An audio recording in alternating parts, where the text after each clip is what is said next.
শুভ সকাল বন্ধুরা, দোলন simple housewife চ্যানেলের 163 নম্বর ভিডিওতে তোমাদের সবাইকে স্বাগত।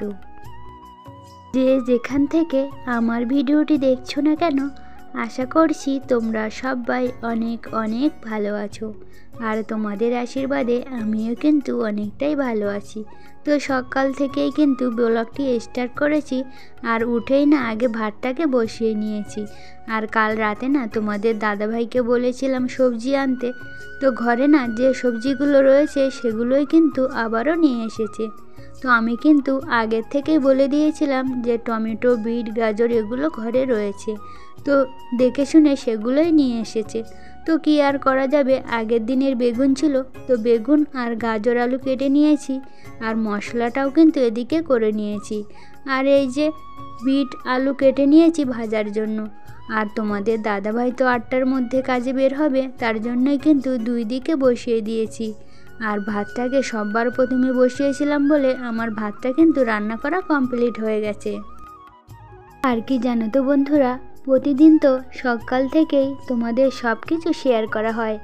আজকে কিন্তু শুধু রান্নার থেকে ভিডিওটি স্টার্ট করলাম, বাদ বাকি কাজগুলো তোমাদের সাথে আর শেয়ার করলাম না।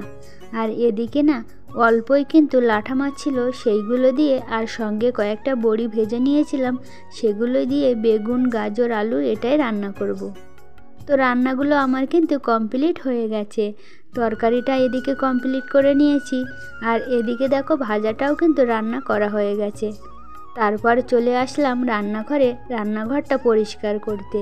আর দেখতে দেখতে এখন কিন্তু 7:30 বেজে গেছে। তাই তোমাদের দাদাভাই কিন্তু প্রতিদিনের মতো কাজে বের হবে বলে স্নান করতে চলে গেছে। আর জানো তো বন্ধুরা, আমাদের এখানে না সেই আগের মতো আবারও কিন্তু কয়েকদিন হয়ে গেছে টাইম কলে জলই দেয় না। তো স্নান করার জন্যই কিন্তু রাস্তার কল থেকে জল আনতে হয়। তো ঘরেও রান্নার জল ছিল না, তাই তোমাদের দাদাভাই সকালবেলা উঠেই কিন্তু পাশে রাস্তায় যে কলটা রয়েছে ওখান থেকে জল এনে দিয়েছিল কলসিতে।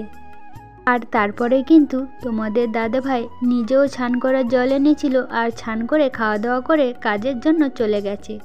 আর এখন দেখতে দেখতে 8টা বেজে গেছে, আর মেয়েকেও কিন্তু ঘুম থেকে তুলে দিয়েছি, তাই কিন্তু বিছানাটা তুলতে চলে আসলাম।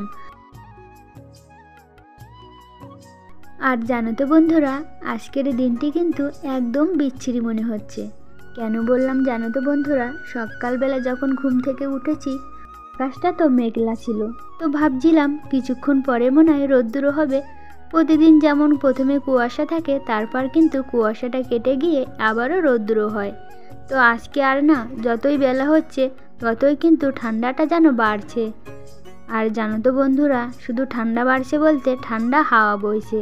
তো ঘরেও ভালো লাগছে না, আর বাইরেও কিন্তু ভালো লাগছে না, চারিদিকটা পুরো মেঘলা হয়ে আছে। আর সামনে তো সরস্বতী পূজা, এমন ওয়েদার থাকলে কিছুই কিন্তু ভালো লাগে না। আর অনেক বছর হয়ে গেছে সরস্বতী পুজোর সময় কোনোদিনও কিন্তু বাপের বাড়ি যাওয়া হয়নি। প্রায় 12 বছর হয়ে গেছে কোনো বছরই সরস্বতী পুজোতে বাপের বাড়ি যাওয়া হয়নি। তো এবার ভাবছিলাম সরস্বতী পুজোর সময় বাপের বাড়ি যাব। তো এমন ওয়েদার দেখে আর না যেতে মন চাইছে না। তো দেখতে দেখতে আমাদের কিন্তু খাওয়া দাওয়াও কমপ্লিট হয়ে গেছিলো, আর 9:30 এখনও বাজেনি, এখনও কিন্তু 15 মিনিট বাকি রয়েছে। তো ছেলে দেখো সকাল সকাল স্নান করে স্কুলের জন্য বেরিয়ে গেছে, আর এই ফাঁকেই কিন্তু আমি মেয়েকে খাইয়ে নিয়েছি। আর আজকে না অনেক ভাগ্য ভালো জানো তো বন্ধুরা, 9:30টার মধ্যেই কিন্তু আমার মেয়েকে খাওয়াতে পেরেছি। আর অন্য সময় তোমাদের দাদাভাই যখন বাড়ি থাকে ফোনে কার্টুন দেখিয়ে খাওয়াতে খাওয়াতে অনেকক্ষণ সময় লেগে যায়। আর আজকে না টিভিটা ছেড়ে দিয়েছিলাম, যখন মেয়ে খেতে চাইছিল না তখন কিন্তু টিভিটা বন্ধ করছিলাম। আর টিভি বন্ধ করে দেব এই ভয় দেখিয়েই কিন্তু মেয়েকে খাবারটা খাইয়েছি। আর তাছাড়া কি জানো তো, তোমাদের দাদাভাই বাড়ি থাকলেই কিন্তু মেয়ে না বেশি জেদ করে, আর কেউ না থাকলে আমি যখন একা একা থাকি তখন না ও আমাকে একটু ভয় পায়। তো যাই হোক, এবার চলে আসলাম বাসনগুলো ধুয়ে নিতে। আর আমাদের কিন্তু বিকেলের টাইমে অনেক বাসন পড়ে, এখন তো শুধু সকালে রান্না বান্না আর খাওয়া দাওয়া হয়েছে সেই বাসনগুলো। তো রাতের বেলা যে বাসনগুলো মাজা হয় না খাওয়া দাওয়ার পর, তখন কিন্তু পুরো গামলি টাপে টাপে বাসন হয়ে যায়। কেন জানো তো বন্ধুরা, বিকালে যে টিফিনগুলো খাওয়ানো হয় সেই বাসনগুলোও থেকে যায়, আর রাতে খাওয়া দাওয়া করার পর সব বাসনগুলো একসাথে হয়ে না অনেক বাসন হয়ে যায়। আর রাতের বেলা না ঠান্ডার মধ্যে বাসন ধুতে কিন্তু খুব কষ্ট হয়ে যায়। তবু কিচ্ছু করার নেই, এটাই কিন্তু আমাদের মেয়েদের জীবন।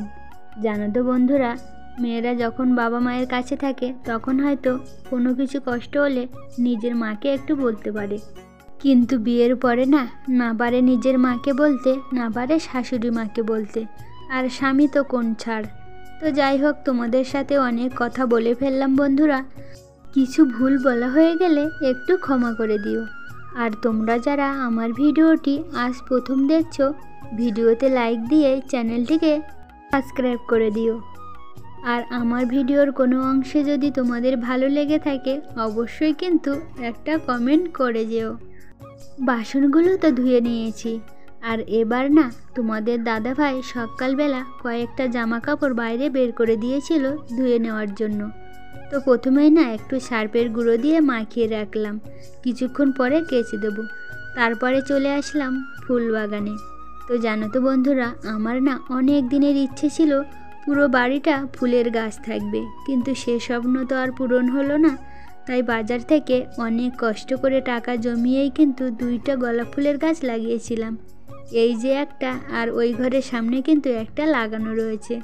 আর এবার চলে আসলাম, কালকের কয়েকটা ভিজে জামা কাপড় ছিল সেগুলো একটু মেলে দিতে, কিন্তু এখনও রোদের বালাই নেই। বন্ধুরা, আজকের ভিডিওটি এখানেই শেষ করলাম। তোমাদের সাথে দেখা হবে পরের নতুন একটা ভিডিওতে। সবাই ভালো থেকো, নিজের খেয়াল রেখো। ধন্যবাদ।